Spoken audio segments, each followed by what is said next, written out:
What if, just imagine, everything you thought you knew about money was fundamentally wrong? Seriously, what if the path to real financial freedom wasn't about climbing the corporate ladder harder, but about learning how to make your money work harder for you? Today, we're diving deep, really deep, into a book that's caused quite a stir over the years, Robert Kiyosaki's Rich Dad, Poor Dad. And look, this isn't just another finance book collecting dust on a shelf. It's a phenomenon. It's genuinely shifted how millions think about work, income, and even the value of traditional education. At its core, Kiyosaki uses this powerful contrast between two father figures in his life. There's his poor dad, his biological father, highly educated, smart guy, but always seemingly struggling with money. And then there's rich dad, his best friend's father, less formal education, but incredibly street smart, financially savvy, and, well, rich. These two figures become archetypes, really, illustrating these fundamental principles of building wealth and achieving financial independence. So our mission today, we're going to unpack this thing. We'll extract the core insights, the real nuggets of knowledge from this foundational text. Think of it as a shortcut to understanding its, frankly, revolutionary ideas, and maybe equipping you with some tools to rethink your own financial journey. It really is compelling how he does it. Kiyosaki takes these concepts that can feel complex, investing, cash flow, assets, and weaves them into this narrative structure. It makes it so accessible. And yet, the impact is profound. It's firmly in that personal finance, self-help genre, which makes it immediately applicable to everyday life, right? Its relevance holds up too, maybe even more so today with all the information overload we face, getting clarity on basic financial principles. That's gold. And the book's core aim, really, as you see young Robert learning these lessons, is to get you, the listener, to grasp that fundamental difference. It's not just about earning money, which, let's face it, is what school and society mostly drill into us. It's about making that money work for you. That's the key step, he argues, towards what he calls true financial independence. Which brings up a really big question, doesn't it? What if those traditional paths were all pushed towards good grades, safe job, climb the ladder, rely on a pension? What if they aren't the only way? Or maybe, just maybe, not even the best way to secure your financial future. Kiyosaki's answer is a pretty resounding no, they're not. Exactly. And that sets the stage for this foundational contrast you mentioned. It's the bedrock of the whole book. It's not just about two guys, is it? It's like you said, two completely different philosophies, two mindsets, two ways of looking at the financial world. On one side, you've got poor dad, Robert's actual father, highly educated, PhD, respected government job, a model citizen in many ways. But his whole philosophy, what he taught Robert, was built around job security. Get a good education, get a safe job, work hard, get promotions, and rely on that pension. Stability above all. For him, academic achievement was the path. Good grades, good university, secure employment, that was the recipe for a good life. Certainty. Safety, that was the goal. And then bam, the contrast. Rich dad, his friend's father, didn't even finish high school, I think, but a super successful entrepreneur, built businesses, his beliefs, almost the complete opposite. He was all about financial literacy, understanding how money actually works, not just how to earn a salary. Strategic investing was key. And this really core idea, don't just work for your money. Make your money work for you. Generate more money from the money you have. It flips the script entirely. You go from being an employee of your finances to being the boss of your finances. Looking at the bigger picture, Kiyosaki's clearly setting us up for perspective shift. He's basically saying, hey, those beliefs about money you hold dear, the ones society taught you, they might actually be holding you back. Poor dad focused on earning that paycheck, paying the bills, living within his means. Stability was everything. Opportunity, growth, true wealth. Not really the focus. He wanted that steady income, that job security. A raise was the peak achievement. Okay, so poor dad is about security and the paycheck. How did rich dad approach it differently, day to day? Fundamentally differently. Rich dad's relentless focus was on acquiring assets, things that generate income. He wasn't just earning and spending, he was earning, then using that money to buy things that would earn more money. Think rental properties, stocks that pay dividends, businesses. He also reinvested profits constantly to snowball the wealth. And here's another key difference, his view on debt. Poor dad likely saw debt as dangerous, something to avoid. Rich dad saw certain types of debt used to acquire income-producing assets as leverage, a tool for growth, and his learning. It wasn't academic degrees, it was practical financial education, understanding markets, investing strategies, taking calculated risks. This contrast, right at the start, hammers home Kiyosaki's main point. For building real wealth, that practical financial know-how. It might be more valuable than, or at least a vital addition to, a traditional academic education. It's not about getting grades to get a job. It's about learning the rules of the money game itself. Financial intelligence, he calls it. Which leads us right into this idea of the rat race. So what does this all mean for us listening right now? It means taking an honest look. Are we just running on that treadmill, chasing the next paycheck, the next promotion, but never really making significant progress towards financial freedom? Kiyosaki's rat race concept is so vivid because, well, a lot of people feel it. He describes it as that endless cycle. Work hard, get paid, pay bills, maybe buy some stuff, run out of money, go back to work, repeat.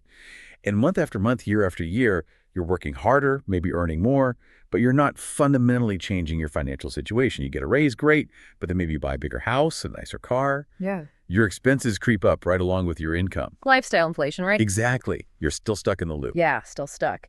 And Kiyosaki says this is driven by two really powerful emotions. Fear, the fear of not having enough, of being broke, which keeps us clinging to that job.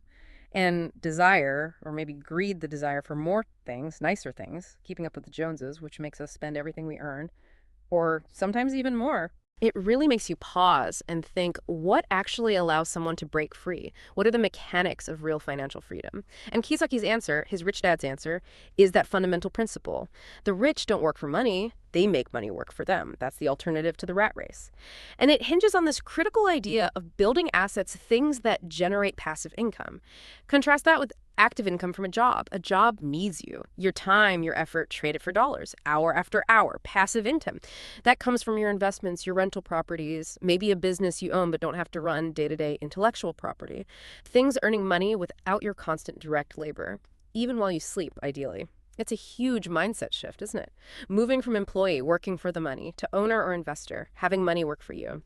Kiyosaki digs into those motivations: fear of scarcity, fear of job loss, and that desire for status. He argues these are the chains keeping people in the rat race. But by consciously shifting your focus, your energy, your extra cash from just consumption towards acquiring these income-generating assets, that's how you break the cycle. That's how you start building real, sustainable wealth that isn't tied directly to the hours you put in. Okay, let's unpack this crucial point more, because it's central.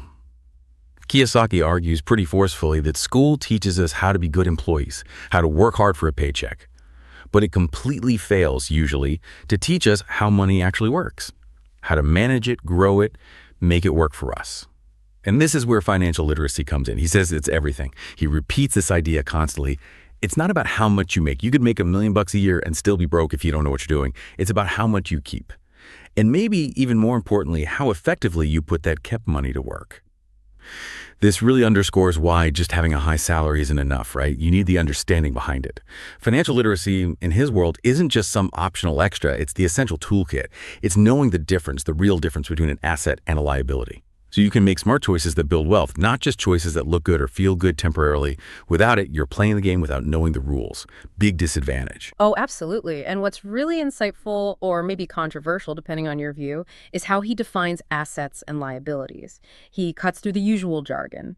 His definitions are super simple, almost brutally simple. An asset for Kiyosaki is anything that puts money in your pocket, period. Think about it. Rental income coming in each month, dividends from stocks landing in your account, royalties from a book you wrote, cash flow towards you. A liability, then, is anything that takes money out of your pocket. Again, simple.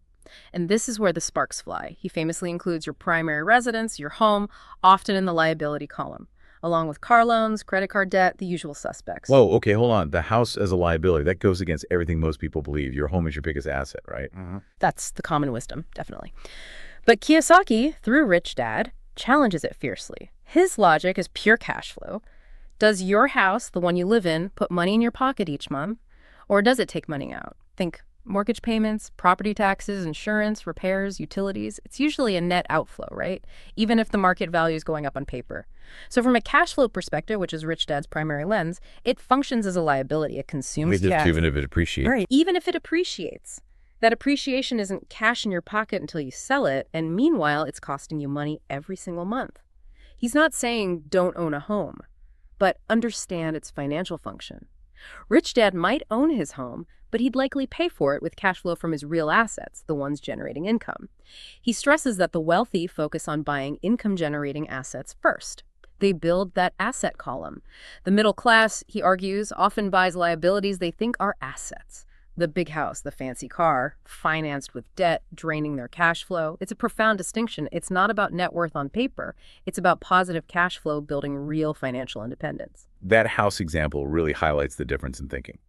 So, poor dad maybe buys the biggest house he can qualify for, sees it as an investment. Right. Ties up capital, increases monthly expenses, sees it as forced savings or status. Rich dad might rent or buy a smaller house, freeing up capital to buy, say, a rental property that does put money in his pocket each month. Okay, that makes sense within his framework. Now, building on that, Kiyosaki has this other core message: mind your own business. What's he getting at there? It sounds a bit abrupt, doesn't it? Mind your own business. But it's not about being rude, it's about ownership. He's saying don't just focus on your job or profession that's usually minding someone else's business, your employer's business. Instead, while you have your job, you need to actively build your own business on the side. And business here really means your asset column, your portfolio of income-generating assets. So it's not necessarily quit your job tomorrow and become an entrepreneur. Not at all, usually. That's often too risky. He emphasizes using your job's income as seed money, as capital, to start acquiring those assets. Your profession pays the bills, but your business is what builds your wealth. It's about adding another layer to your financial life. Maybe you start buying stocks that pay dividends. Maybe you save up for a down payment on a small rental property. Maybe you start a small side hustle that has the potential to grow. The job funds the acquisition of things that will eventually make money for you independently of that job. You're building your own financial engine while still employed. So it's about cultivating this ownership mindset, even if you're technically an employee somewhere. Exactly. It's a psychological shift. You start thinking like an owner, like an investor, about where your money is going and what it's doing for you. You're not just an employee anymore, you're also the CEO of your own financial life, Inc. And the types of assets he points to. Real estate is big for him, especially income-producing rental properties, stocks, bonds, things that generate dividends or interest. And intellectual property, creating something once that pays you repeatedly, like a book, a course, a patent. The long-term payoff, it's huge. Diversified income streams mean more security than relying on one job. And the potential for growth through compounding is massive. As your assets throw off cash, you reinvest it, buy more assets. It creates this upward spiral that a salary alone just can't match. True financial security, he argues, comes from building these independent income sources. Okay, now let's get into something that often raises eyebrows: taxes and corporations. This might be one of the biggest eye-openers for people reading the book. Kiyosaki makes a pretty bold claim that the system is almost set up differently for employees versus business owners when it comes to taxes. It's a significant part of his argument, for sure. He contrasts his poor dad, the employee, with rich dad, the business owner. As an employee, what happens? You earn your salary, and then boom, taxes are taken out before you even see the money, right? Yeah. Income tax, Social Security, all that. You pay the government first, then you live on what's left. That's the standard experience for most people, yes. Earn, get taxed, then spend. But then he describes rich dad's world, the world of business owners using corporations. And the order seems to flip. He says they can earn income through the corporation, spend money on legitimate business expenses, first things like supplies, travel, maybe even parts of home office or car use. It's legitimate. And then they pay taxes on what's left, the profit. So it's earned spend on business needs, then get taxed. Is that basically the idea? That's the core distinction he draws, yes.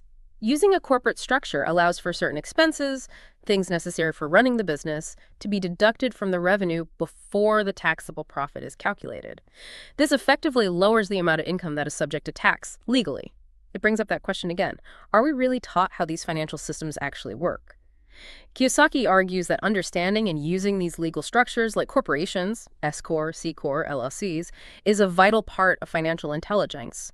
A corporation is a separate legal entity. So the money the business earns can be reinvested back into the business, buying more equipment, expanding, acquiring more assets, often before that money gets taxed at high personal income rates.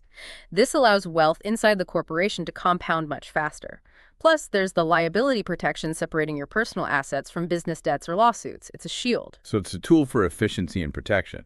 Absolutely. It gives those who understand and use these structures a significant legal advantage. The takeaway for someone seeking financial freedom isn't just earn more, it's also understand the rules. Understand tax law, understand corporate structures, and use them strategically. It's playing the game smarter, not just harder. That leads nicely into another fascinating idea. The rich don't just find opportunities, they often invent them. What does he mean by inventing money? Yeah, that sounds almost magical, doesn't it? Inventing money. But it's not about counterfeiting, it's about creativity and financial intelligence meeting opportunity. He challenges the passive idea of just waiting for a good deal to fall into your lap. Instead, the financially intelligent person, the rich dad type, actively looks for situations where they can create value, structure a deal, or solve a problem in a way that generates profit where others might not see it. So it's more proactive, Yeah. like seeing potential where others see problems. Exactly. It's about having the knowledge and the vision to put pieces together differently. Maybe it's buying a rundown property everyone else avoids, fixing it up efficiently, and renting it out for positive cash flow. Maybe it's seeing a need in the market and creating a small business to fill it. Maybe it's structuring a complex deal that benefits everyone involved but gives you a significant return. It requires seeing beyond the surface. So financial intelligence isn't just about managing money you already have. It's about generating it in new ways. Precisely. It allows you to see these opportunities hidden in plain sight. You need to understand market trends, valuation, what things are really worth, and how to manage risk intelligently. You might see a business struggling, but because you understand finance and operations, you see how to turn it around. That's inventing money or value. And this ties back to his emphasis on continuous learning. Not just general knowledge, but specific, actionable knowledge about investing, markets, deal structuring, negotiation, entrepreneurship. This proactive, knowledge-driven approach is what separates those who actively create wealth from those who just passively earn an income and hope for the best. They're not just reacting, they're shaping their financial reality. Okay, let's unpack another slightly radical idea, especially considering traditional career advice. This one's about education and skills. Kiyosaki actually advises against hyper-specialization in just one job skill for security. Instead, he says, work to learn. Don't just work for money. Learn a variety of skills. It definitely cuts against the grain of find your niche and become the expert, doesn't it? Totally. And he's specific about the skills he thinks are most valuable for wealth building. They're often the so-called soft skills, but he sees them as hardcore business skills. Sales, marketing, communication, leadership, negotiation, understanding financial statements. It's things you don't necessarily learn deeply in a traditional engineering or medical degree, for example. Right. He argues these are more crucial for building your own assets and businesses than just being really, really good at one technical task within someone else's business. And it makes sense when you think about it through his lens. Why are these skills so vital? Because they allow you to build something. Sales and marketing. You need to be able to sell your ideas, your products, yourself. Communication and negotiation. Essential for making deals, managing people, getting things done. Leadership, to build a team or guide a venture. Financial literacy, to understand the numbers behind it all. Technical skills might get you a high income working for someone else, but these broader business skills, they empower you to create the asset itself, the business or investment that generates wealth. So it's a shift from job-centric learning to skill-centric or maybe asset-centric learning. That's a great way to put it. Are we learning things that just make us better employees or things that could make us successful owners and investors? And tied into this is his view on failure. He's very clear. Don't let the fear of losing money or making mistakes paralyze you. In the real world of investing in business, mistakes aren't just possible, they're practically guaranteed. And more importantly, they are your best teachers. Every loss, every bad deal contains a lesson. The key is to learn the lesson, adjust, and keep moving forward. It builds resilience and real-world financial intelligence in a way no textbook can. Failure isn't the opposite of success. It's often a stepping stone towards it. That's a powerful perspective on failure. Yeah. But it points to something deeper, these internal barriers we all face. Because even with the knowledge, Kiyosaki says people often fail to act or succeed financially because of what's going on inside their heads. What does this all mean? It means the real fight might be internal. Absolutely. He identifies 5 main culprits, 5 common reasons people get stuck. Okay, what are they? First, fear. Primarily the fear of losing money. It's so strong it prevents people from ever taking the first step into investing or starting something new. Makes sense. Number 2, cynicism. That voice that says, that'll never work, or that's too risky, or only lucky people get rich. It shoots down opportunities before they're even explored. Yeah, I know people like that. Okay, third. Laziness. And he doesn't just mean sitting on the couch. He means financial laziness, not putting in the effort to learn, to manage money, to find deals, to take action, wanting the rewards without the work. Number 4. Bad habits. especially spending habits, living paycheck to paycheck, racking up consumer debt, prioritizing spending over saving and investing. These habits actively sabotage wealth building. And last one. Arrogance, thinking you already know it all, being closed off to new ideas or advice, especially if it challenges your current worldview. It's the enemy of learning, and learning is essential here. Wow. Fear, cynicism, laziness, bad habits, arrogance. That covers a lot of ground. It really does. And Kiyosaki's point is that financial knowledge, understanding assets and liabilities, that's crucial, but it's not enough if these internal blocks are in place. Fear keeps you on the sidelines. Cynicism makes you miss the pitch. Laziness means you never swing the bat. Bad habits mean you're constantly striking out financially.